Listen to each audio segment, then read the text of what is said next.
our morning take. My name is Frank Johnson. And I'm Nick Seaman. And our goal here is to describe for you the movie that is going on in our head when we read the Bible. This week we've had a special guest so far for the last couple of days and going to be with us probably the remainder of the week. His name is Tim Goes. He is a pastor at Restoring Hope Church in Dallas, North Carolina.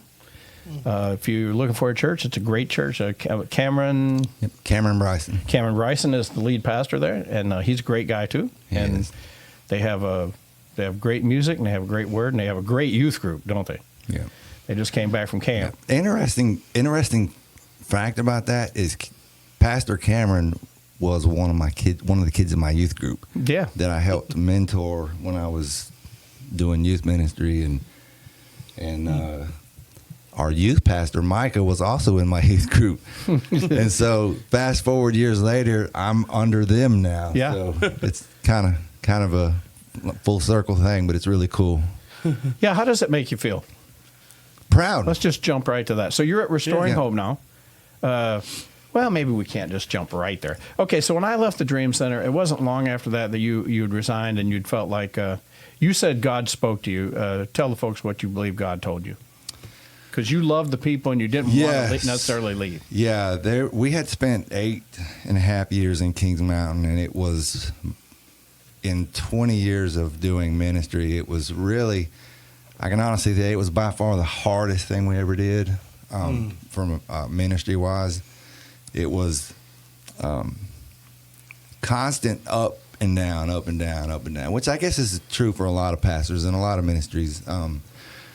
And over the course of 8.5 years, it was one step forward, two steps back.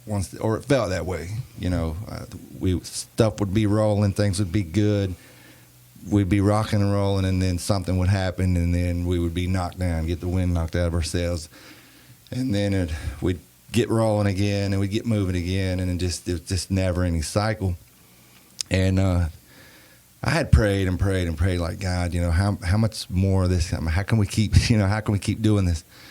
And as difficult as it was, the thing that kept me going the entire 8.5 years was my love for the people at the church in Kings Mountain. Amen. Because as I would pray, I would see those faces, those faces that we ministered to, and the connections that we made, and they always sit in the same seats. Yeah. So if you were actually even looking, like I can tell like where everybody's at, and I know when someone's missing. Yeah. But just to see how God has moved in their life, and just the connections that we made, and that was what kept me going through all the hardships. And every time I would think about, God, I don't know, like, should we keep doing this, or is this, how much do we keep? And then I would always go back to, but my love for the people. And that's what kept me going. And 8.5 years into it, I was praying one day, and we were just I was sensing another rough patch we were getting ready to go into, and I was just praying. Like, was I part of that rough patch?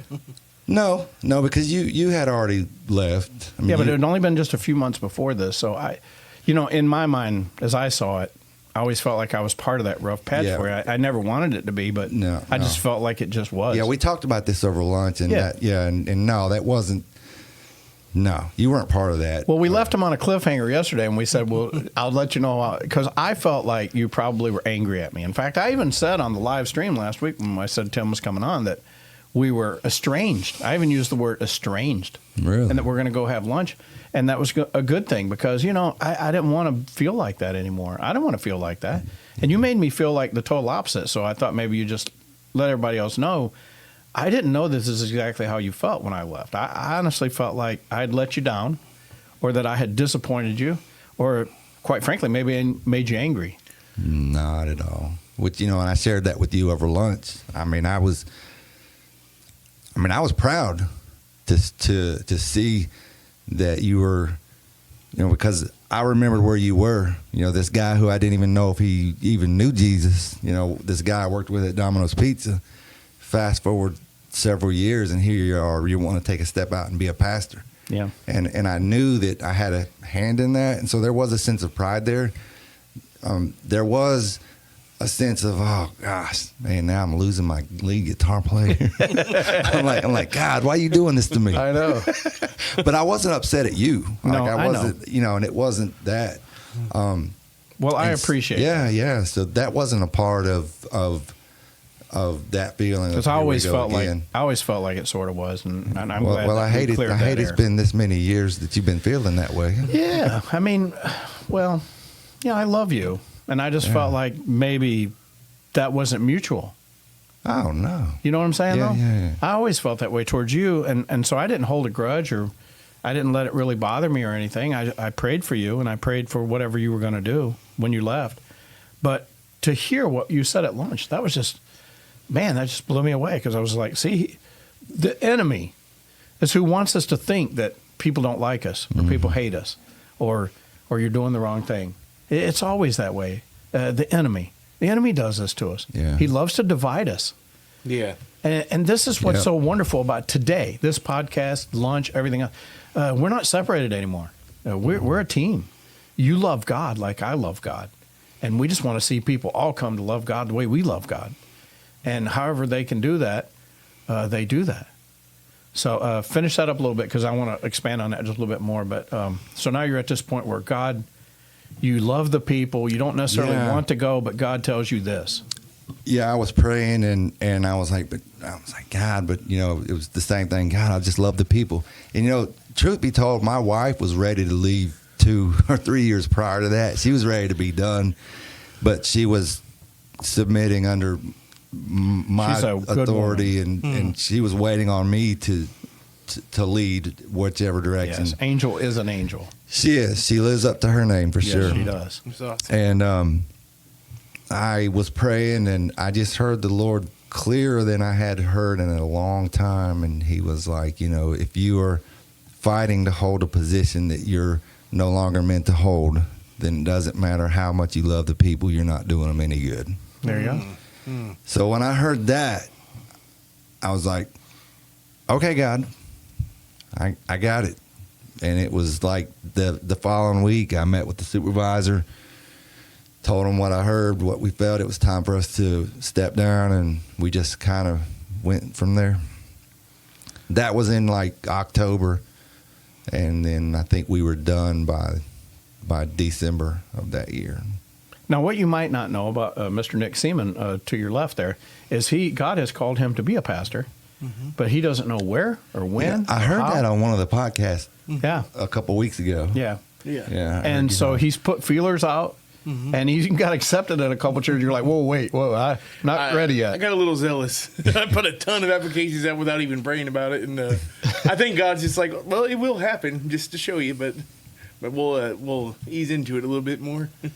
So if you had to give Nick any advice, like when you came to the Dream Center, you were positive that God had opened that door, and that it was time, for you to move out of being a youth pastor at Restoring Hope and start your work there. In retrospect, and looking back, do you still feel like that was all the same way? Do you feel like God? I mean, I want to say that God definitely used you there, and that was extremely important in my life. Maybe it sucked for you. It was great for me.